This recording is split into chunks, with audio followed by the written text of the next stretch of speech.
Un peu de la même manière que Laïla Véron disait le français est à nous, on s'autorise à dire le créole est à nous.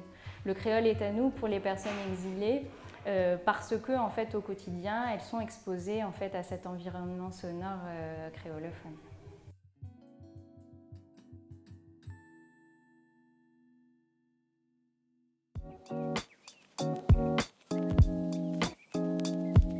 Alors moi c'est Marielle Rafanou-Mezana, je suis la fille d'une CAF Malbar de Saint-Louis et d'un Merne de Tananarive de Madagascar. Je suis arrivée à La Réunion il y a un peu moins d'un an pour une thèse, un doctorat en sciences du langage à l'Université de La Réunion, en français langue étrangère, après un parcours de formatrice linguistique de métier. J'ai grandi à Marseille, dans le sud de la France, et je suis revenue donc à la fois pour ce projet de thèse, mais aussi parce que j'avais un besoin très fort de reconnexion aux racines réunionnaises.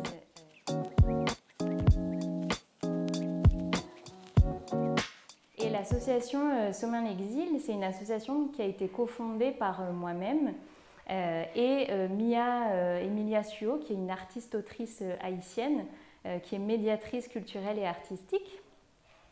Et cette association, elle a pour but de favoriser l'appropriation linguistique libre et émancipatrice des personnes exilées qui arrivent sur le territoire réunionnais au moyen d'une approche plurilingue, transculturelle, artistique et décoloniale. Alors qu'est-ce que ça veut dire très concrètement? Que notre offre de formation, elle est destinée à des personnes qui arrivent sur le territoire et qui très souvent viennent des pays voisins, qui viennent des Comores, de Madagascar, de l'île Maurice, d'un peu plus loin, de l'Afrique continentale, mais aussi de pays lointains comme la Chine par exemple. Et alors, qu'est-ce que ça veut dire une approche plurilingue? Déjà, nous, on combat en fait l'hégémonie de la langue française sur le territoire réunionnais à travers notre démarche parce qu'on considère que les dispositifs de formation linguistique sont caractérisés très souvent par cette hégémonie-là, alors même que la réalité langagière des personnes exilées qui arrivent sur le territoire réunionnais n'est pas celle-ci, c'est-à-dire qu'ils sont face très souvent, ces personnes sont face à une double injonction, à une double charge linguistique, à la fois correspondre en apprenant la langue française aux attentes, répondre aux attentes en fait de l'institution dans le cadre administratif, alors même que ça correspond à des espaces-temps résiduels administratifs, et en même temps, il faut pouvoir relationner en fait avec une population qui est majoritairement créolophone, donc créer du lien, relationner tout simplement au quotidien avec les personnes créoles. Nous sommes dans une approche transculturelle, et qu'est-ce que ça veut dire? Ça veut dire qu'on va plus loin que l'approche interculturelle classique, c'est-à-dire que à La Réunion, dans les dispositifs de formation, très souvent, ce qu'on observe, en fait, c'est qu'il y a une rencontre qui est occasionnée entre les cultures des personnes qui arrivent et la culture française. Et nous, ce qu'on dit, c'est non. C'est qu'en fait, on est dans une société culturellement marquée en fait, par un système normatif qui a été influencé par les systèmes en fait, culturels environnants. Ceux de Madagascar, ceux de Maurice, ceux des Comores, etc. Donc, ce qu'on va proposer en fait comme rencontre culturelle dans le cadre de notre formation ça va être complètement différent de ce qui est proposé par les formateurs qui sont en hexagone. La troisième chose, c'est qu'on a une approche artistique. On veut aussi combattre la vision utilitariste de la langue, c'est-à-dire qu'en fait, on ne veut pas enfermer en fait, les personnes exilées dans cette image en fait, de bénéficiaires de minima sociaux. Il y a plein d'autres choses en fait, à faire avec les langues, avec leur bagage linguistique déjà qui est très riche. Très souvent, les personnes sont trilingues quand elles arrivent sur le territoire réunionnais.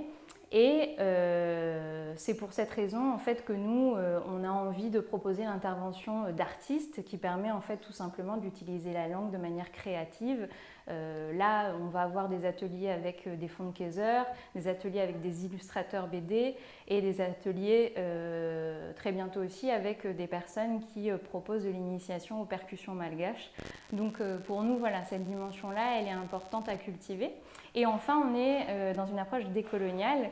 Et qu'est-ce que ça veut dire? Qu'on combat en fait le paternalisme qui caractérise aussi la plupart des dispositifs de formation qui s'adressent en fait à des personnes exilées à l'échelle nationale. C'est un constat qui a été scientifiquement appréhendé.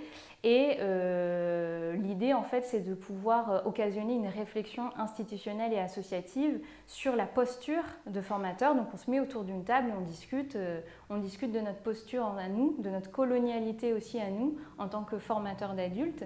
Et enfin, l'idée de Sommin l'exil, c'est d'aménager un espace où les personnes qui font le choix d'apprendre à la fois le français et le créole puissent s'exprimer en fait sur leurs besoins. Donc l'idée c'est d'aménager des espaces, des temps de rencontre, des groupes de réflexion thématiques avec des acteurs de la formation qui soient institutionnels, associatifs ou les apprenants.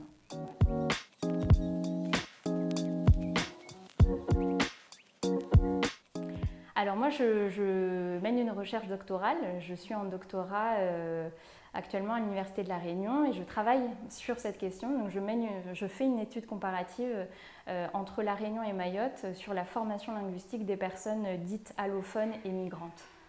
Donc c'est déjà ça. Et puis en fait c'est parti de constats, de terrain, de ma propre histoire aussi, de l'exil.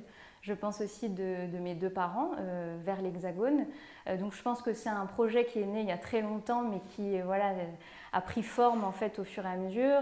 Différentes expériences aussi en tant que formatrice linguistique au sein de différents contextes, différents territoires qui nous ont amenés aussi avec Mia, qui elle a mis sa patte artistique, son empreinte à elle, qui nous ont amenés en fait finalement à construire cette offre-là.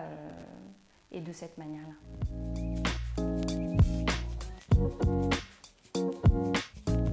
Alors nous, ce qu'on va proposer, en fait, c'est que cette approche sensible-là, elle intervienne à un moment du parcours de formation.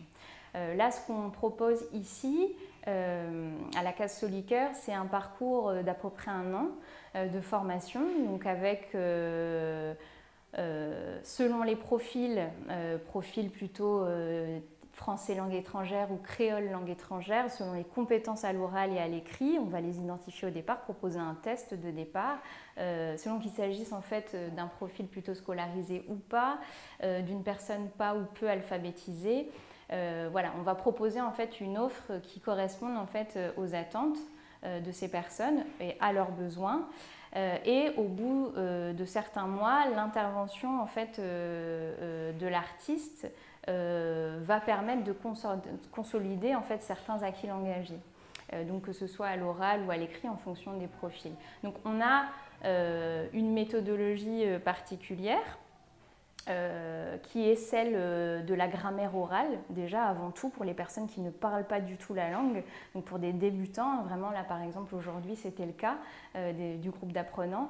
L'idée en fait c'est d'essayer d'utiliser au maximum les images, le geste, donc le paraverbal, pour arriver en fait à dépasser ce frein que constitue l'écrit pour beaucoup de personnes qui ne sont pas ou peu alphabétisées et pour qui le geste graphique va vraiment va représenter une difficulté. Donc, j'ai été formée par Victoria Junis qui a construit la méthode Comprendre et parler en Belgique. J'ai été aussi formée à l'université sur ces approches sensibles-là, donc comment est-ce qu'on construit une séquence, etc. Et donc, les ateliers se déroulent de cette manière. Au niveau des thématiques, on les choisit aussi avec les apprenants.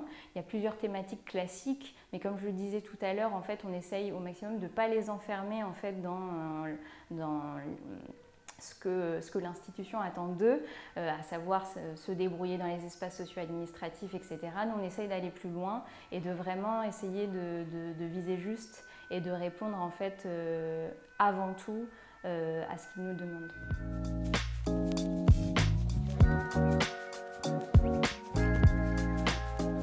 Tout tout est gratuit.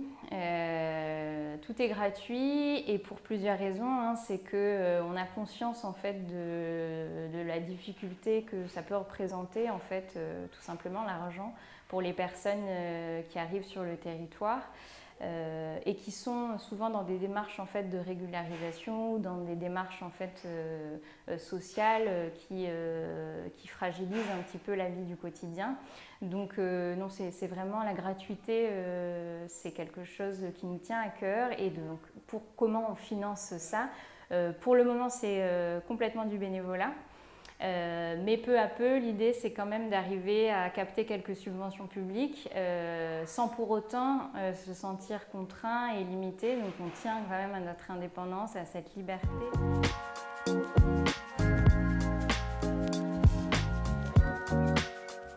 Alors nous, je le dis vraiment parce qu'on s'est inspiré d'un modèle mauricien dans les années 70, en 77 précisément. Il y a une organisation militante, l'éducation pour travailleurs à l'île Maurice, qui a créé ces ateliers pour des travailleurs migrants, donc principalement qui arrivaient de Chagos, de l'île de Chagos. Et dans le cadre de ma recherche doctorale, en fait, je suis tombée sur ce dispositif qui a été visibilisé par Béatrice Antonio-Françoise, qui est une chercheuse mauricienne.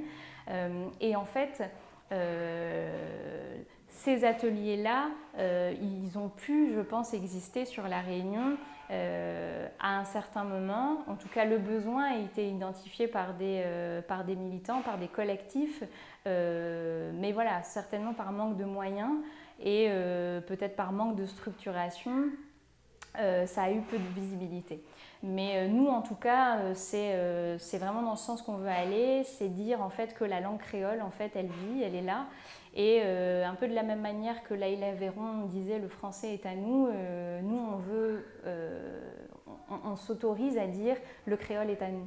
Le créole est à nous pour les personnes exilées parce que en fait au quotidien elles sont exposées en fait à cet environnement sonore créolophone.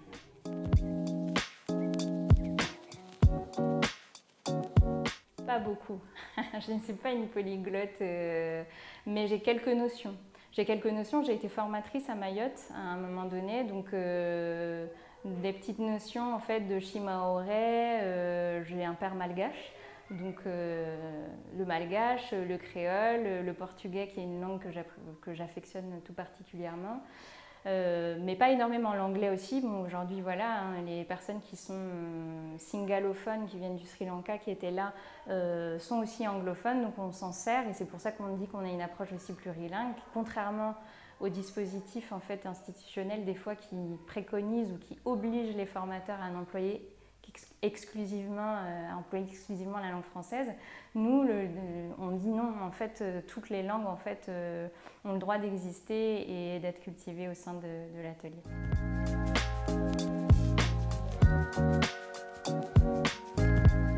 Alors, les freins, ils sont nombreux. Sociolinguistiquement parlant, en fait, ce qu'on appelle l'insécurité linguistique dans laquelle sont plongés en fait, certains apprenants parfois, c'est qu'en fait, il y a un imaginaire, des représentations sur la langue. Ça serait une langue trop difficile, ça serait une langue confusante. Ce qu'on entend souvent aussi, c'est que les personnes ne veulent pas apprendre le français et le créole en même temps, chose que nous, on propose. Et parce que dans ces dispositifs bilingues, ils seraient source de confusion, ces dispositifs. Et nous, on essaye de combattre en fait cette représentation-là en disant voilà, ce frein-là, en fait, il mérite d'être discuté, re-questionné. Et c'est d'ailleurs ce qu'on a fait aujourd'hui. On apprend aussi les pronoms créoles. En tout cas, pour l'instant, c'est ce qu'on ambitionne de faire à l'échelle des premières séances. Donc, le premier frein, je dirais, c'est la représentation, en fait, les stéréotypes qu'on peut avoir sur les langues. Le deuxième frein, ça peut être ce que j'évoquais tout à l'heure, c'est-à-dire une posture de formateur d'adultes problématique à certains niveaux, une volonté, en fait, de cultiver un certain standard de la langue française, hein, l'idée en fait d'une prononciation par exemple parfaite, alors même qu'on est à La Réunion, alors même qu'il y a au niveau de la région en fait une façon de parler, voire plusieurs façons de parler en fait, à la fois le français et le créole. Donc je dirais voilà, ces deux freins, ça peut être ça.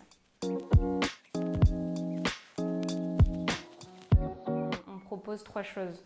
On propose à la fois une offre de formation pour les personnes qui ont envie d'apprendre le français et le créole, mais on propose aussi de la formation de formateurs. Donc on a fait une première formation de formateurs au mois de mars de l'équipe du Secours catholique. Donc voilà, et puis on a eu d'autres commandes. On espère qu'on pourra d'ici le mois de septembre aussi proposer des ateliers de formation à destination de formateurs sur la ville de Saint-André.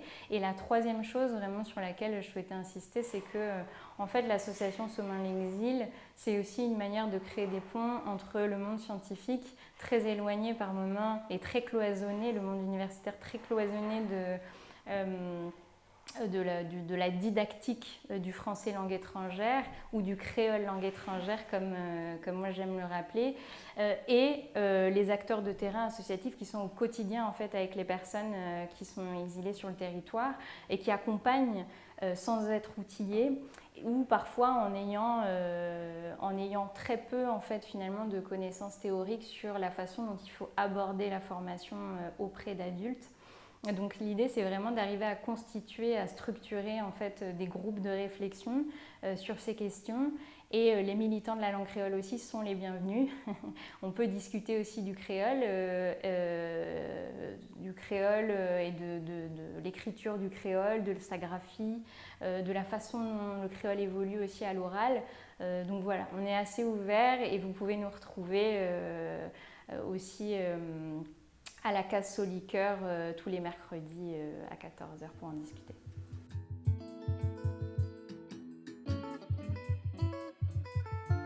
Si vous avez aimé cette vidéo de Parallèle Sud, média réunionnais indépendant, partagez-la.